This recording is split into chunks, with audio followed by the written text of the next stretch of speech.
Today in our lineup on the Now, with the number of people killed by gun violence, the lives lost can simply become statistics. How a new type of memorial is trying to change this. And the maker of a popular snack bar is changing its calorie count, even though the ingredients are staying exactly the same. But it's bringing up the question whether we should be looking more closely at more food labels. And we've heard about the risk of being exposed to too many so-called forever chemicals. Now there's a concern about what they could be doing to our pets, what you can be doing to keep them safe. Thank you, Annie. I'm Amanda Starrentino, and you're watching the Now Indy. The northwest side of Indianapolis is an area of the city that's trying to make a comeback. And right now, thanks to the International Marketplace Coalition, it's becoming a nationally recognized destination. The International Marketplace includes the Lafayette Square area and runs along 38th Street from High School Road to Commercial Drive and as far north as 46th and Lafayette Road. RTV6's Kelsey Anderson has more on the efforts being made to reinvigorate this area of town. Certainly every opportunity we get, we come over. Sherry Bender and her husband Charles come to the International Marketplace several times a month. If we are headed downtown, we've often been known to stop and pick up a bite. Besides their occasional drop-ins, the Benders also take part in the International Marketplace Coalition's bi-weekly lunch tours. So we have quesadillas al pastor, which is one of the best popular tacos in Mexico, one of the meats. This week, they visited La Mestiza, an authentic Mexican restaurant. We learned about their country, some of them, how long they've been here.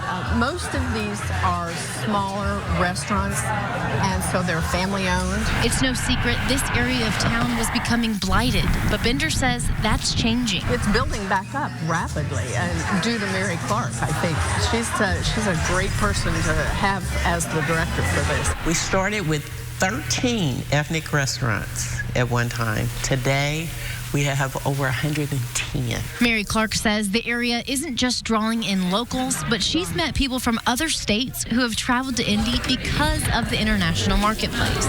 People are hearing about us. It is the place to be. Beyond restaurants, there are more than 20 grocery stores and dozens of specialty shops. We tell people if you get out of your car and go into the businesses, you can travel the world without leaving Indianapolis. Working for you, Kelsey Anderson, RTV6. And the next lunch tour is scheduled for February 19th at Taste of Dubai, and their next dinner tour is on Thursday, February 13th at Bon Appetit. For more information, visit this story on the IndyChannel.com and the RTV6 app. And more news to interest to residents of the West Side. The Circle K and Shell gas station at High School Road and Crawfordsville Roads is now officially closed in Speedway. A tweet from the town of Speedway says demolition and removal of the fuel will take place soon. This is to prepare for development at Founders Square, the 25-acre project, which will include a hotel, conference center, car wash, and more. The gas station would like to be part of this development as well. A public hearing will be held on their variance request. We've seen quite a bit of cloud cover, but you've also needed those sunglasses from time to time with a little bit of that sunshine.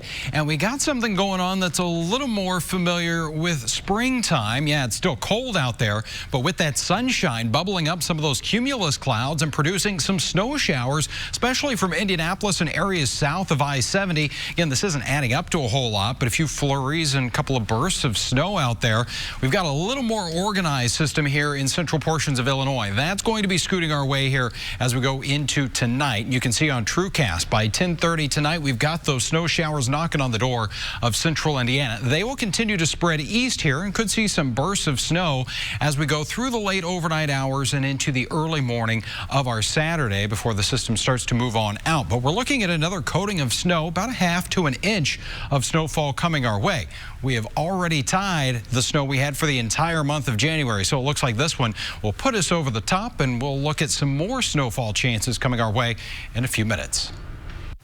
Mortgage rates are dropping, now at their lowest number in 3 years. This is the rate for a 30-year mortgage. And here's the 15-year. That makes buying and refinancing attractive, but the process can be difficult to navigate. It's painful. It's the worst because you have to enter all this personal information, and then you get a salesperson call you. Before you speak to anybody, is to set your goals. What are your goals?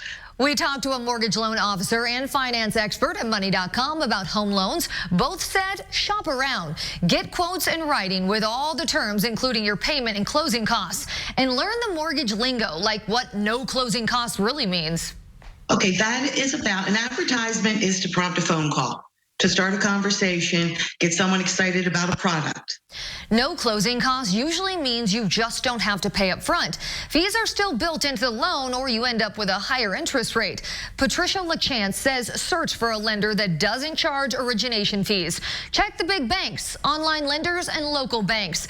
Money.com senior editor said that he found a better deal with a local lender, and don't fall for high-pressure tactics. You don't know what the rates are going to do. They could stay flat, they could go down, but they could go up. And I can't even tell you what the rates are going to do. When it comes to buying points to lower your interest rate, she says it can be a good option if you plan on staying in the home longer. But if you're new to buying a home, you don't have to wait until you have 20% to put down.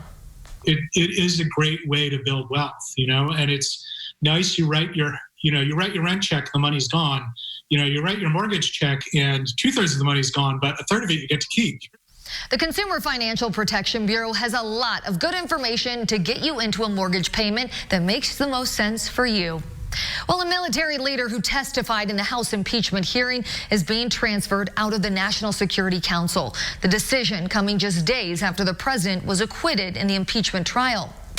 January saw more than 200,000 jobs added. Healthcare and education were the industries that saw the most growth. Construction also got a boost with warmer temps across the country.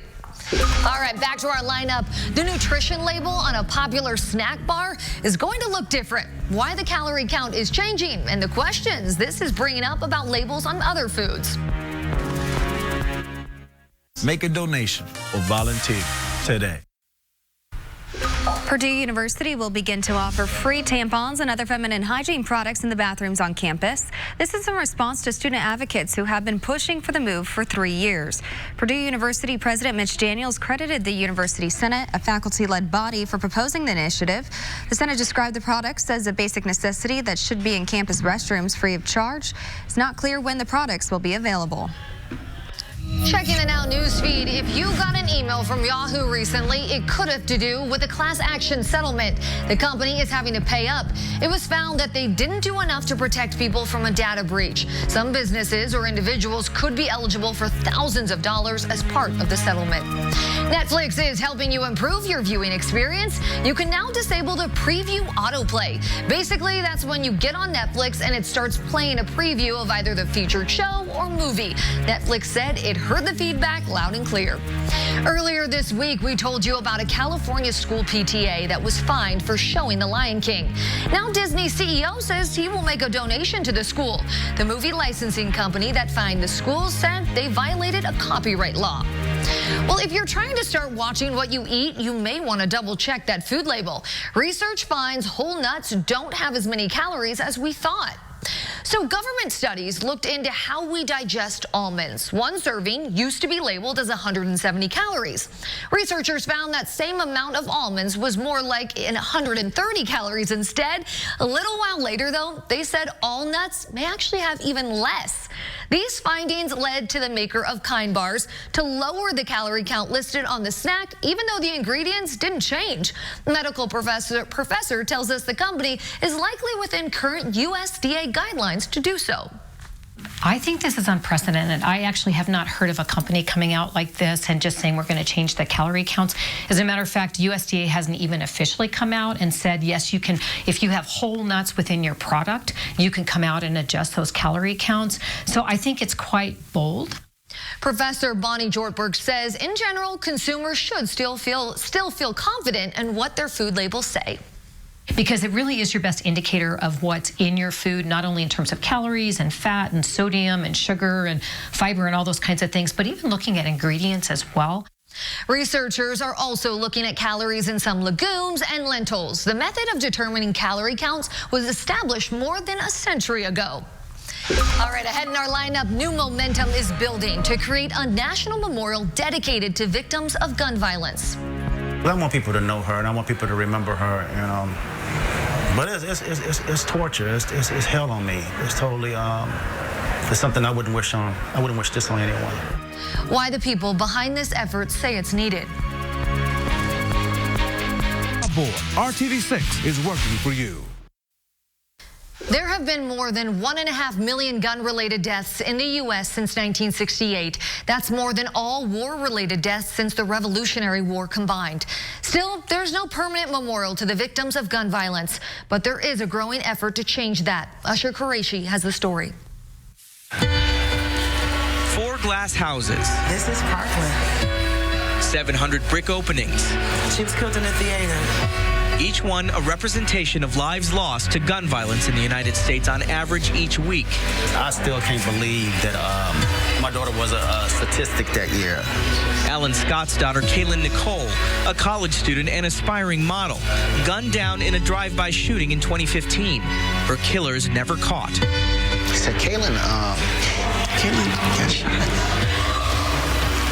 And I kind of blacked out. Remembrance objects have been donated by victims' families. The name, year of birth, and death on display. For Scott, it's an exhibition of loss and pain. Because I want people to know her, and I want people to remember her. But it's torture. It's hell on me. It's totally it's something I wouldn't wish on. I wouldn't wish this on anyone. He loved music and he loved school. Pam Bosley was one of 2 mothers who inspired the exhibit. This is Terrell's. I made a model because it's hard to fit his life in this box. You see drums, you see him on his drums, and you see a football picture. And Terrell loved to drive. When he got his permit, he was so excited. Her 18-year-old son, Terrell, was shot to death outside a Chicago church in 2006. She has since become an activist against gun violence. This is not just a Chicago problem. This is a national problem. Designers say the sheer scale of the gun violence epidemic is all too often reduced to just statistics. The installation seeks to humanize those whose lives have been lost. Created by New York artist Hank Thomas Williams and Boston-based Mass Design Group, the exhibit heads to Washington, D.C. next week. Putting this together in memory of our children. It's not just going to be for Terrell and Blair. It's for all of our children so that people can know who they are. The intention is to one day display 52 glass houses on the National Mall and eventually have one in each state. Scott's hope is that it will shock people into action. I want this crap to stop, this gun violence to stop. I want it to stop. Reporting from Chicago, I'm Usher Qureshi. Usher, thank you. The memorial will be on display in Washington, D.C. at the National Building Museum beginning in April through 2021. Today is the first day of retirement for an Indiana man who spent 57 years with the Department of Natural Resources. That's amazing in its own, right? But there's the real wow factor. He's 102 years old. I hate to retire, but you got to quit sometime. I worked until I thought maybe I couldn't justify the position. When you get to that point, you say you better quit. At 102, Bob Vollmer was the state's oldest employee. On Wednesday, he spent his last day out in the field as the chief surveyor for the Department of Natural Resources. He did some surveying in Clinton and Vermilion County. Yesterday was his last day on the job. For 57 years, he worked mostly in the field or out of his home office in Brown County. Once he made the decision to finally retire, he chose a day with special meaning. I had to choose a date. The only date that had come to my mind is February the 6th. That's when I got married in 1947. Bob's wife passed away years ago. He said he plans to keep busy in retirement, experimenting with photography and doing some travel. Tonight, the DNR is honoring the World War II veteran with a special dinner. Congratulations, Bob. And we wish him a happy retirement. As we get ready for the weekend, things are looking pretty good out there. We've seen some sunshine. We've also seen a few snow flurries and snow showers, and we got more of that in the forecast too. Temperatures right now all around that freezing mark. 32 in Kokomo, 34 in Bloomington with those cloudy skies and a bit of a west breeze, which is taking those wind chills into the 20s. Satellite and radar shows where we've got a few of those, mainly flurries from Indianapolis to the south, but we are going to have that next round of some snow showers moving in here later tonight, mainly after midnight for much of central Indiana. And then as we go into tomorrow morning, by sunrise, most of the snow already moving into portions of Ohio. But we could see between about a half and an inch of snow coming our way.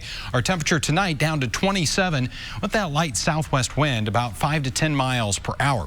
As we take your Saturday forecast here hour by hour, you got a lot of cloud cover, and that's going to keep those temperatures fairly steady, only in the lower to middle 30s for those afternoon numbers. 34 in Bloomington and Greenwood. You'll make it to 33 in Kokomo and 35 in Muncie. On Sunday, temperatures are going to be back into the 30s, and as we go into the afternoon, the next system will move in here. Could start off with a brief wintry mix before it transitions over to a chilly rain for us. Over the next few days of the forecast, those temperatures going to slowly warm up here. Highs are back in the 40s by early next week. Annie? Checking in on the Now News feed, a safety alert to tell you about. Infantino is recalling some infant carriers. The company says they could break, leading to a baby falling. They were sold at stores nationwide and on Amazon.com. If you own one, stop using it and contact Infantino to get a replacement.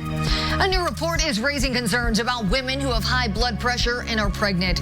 Researchers found women in their first pregnancy with hypertension have a greater risk of having heart attacks. High blood pressure also leads to concerns about delivering prematurely. And President Trump is looking to boost funding for NASA. The president expected to propose a more than 10% increase to the agency's budget. Those in the administration say it's in an effort to get American astronauts back on the moon. Culture and stigma around mental health is slowly evolving, including a place that could perhaps make the biggest impact. What we're seeing here is an opportunity where people spend most of their time, most of their waking hours in the workplace to figure out ways to improve mental health conditions by surfacing them. The head of Mental Health America is talking about a new first-of-its-kind certification. It's to encourage and recognize workplaces that are promoting mental health. That means things like engaging a change in culture, mental health benefits programs, and creating formal or informal employee support networks. Maybe it's more that they're allowing people to have more flexibility in their job arrangements, or just empowering people when they're project managers to fully manage those projects and not be micromanaged by their supervisors. Workplace mental health care is an issue that affects everyone. The organization found more than 80% of people take out workplace stress on family and friends, and nearly one person is lost every day to suicide on the job. Employees can help make a change in the workplace when it comes to mental health and the culture surrounding it. Many people feel as if they're supervisors, but even supervisors feel like the people who work for them don't have their back if they're under a lot of stress. So just listening to people. Any size businesses can put in an application and learn how to get the Bell Seal for Workplace Mental Health on mentalhealthamerica.com. Teams across the country are working on new innovations in gambling. Alicia Nieves reveals some of the latest big ideas. It's an annual search for the next big thing. Tens of thousands of the biggest names in gaming gather in Vegas to show off their innovations. The Global Gaming Expo is the largest event of its kind in the world. And what happens behind these doors could transform casinos as we know them. The creators here do it all, from basic casino games to sports betting and new digital products. Aristocrat Technologies is one of dozens of companies that consistently come to the expo with ideas for the next breakthrough. I think in the gaming space, it's so regulated, it takes time to find that right connection. John Hanlon is the company's vice president of gaming operations. His high-tech slot machines can be played around the world inside casinos. In fact, in January, Aristocrat announced plans to release the, quote, next generation of premium licensed game concepts. One of the company's goals right now is to bridge the gap between the experience at the casino and the one at home, with familiar names and big ideas. It's top-of-the-line cabinet, 4K screens, 43-inch screens on top of each other. Really delivers a full cinematic experience. Hanlon says the focus now across the competitive gaming industry as technology evolves is finding creative ways to keep players on their toes. New apps and new experiences that operators can use to engage their players at home and bring them back into the casino. One idea we could see soon is making virtual reality a bigger part of common games. I'm Alicia Nieves.